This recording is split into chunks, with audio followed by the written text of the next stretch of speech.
least nare-relax na. Kanina talagang pagdating ko, hindi kayang ikilos yung katawan ng ganyang higa, no? Hindi kayang ganyang higa.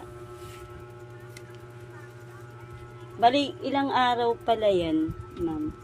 Ano yun? Ano na yun, Bi? Yung hindi ka makakatayo, Bi. Na maayos. Magdalawang linggo na siya. Nilalaglag na din siya, to. Lalagnat na.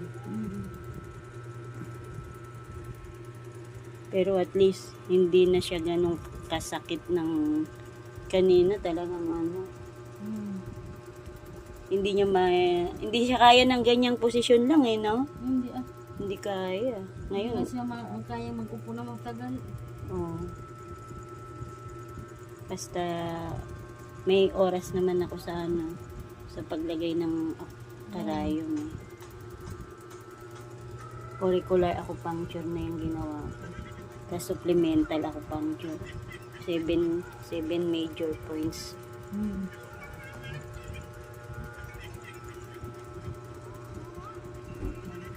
At least na-relax, no?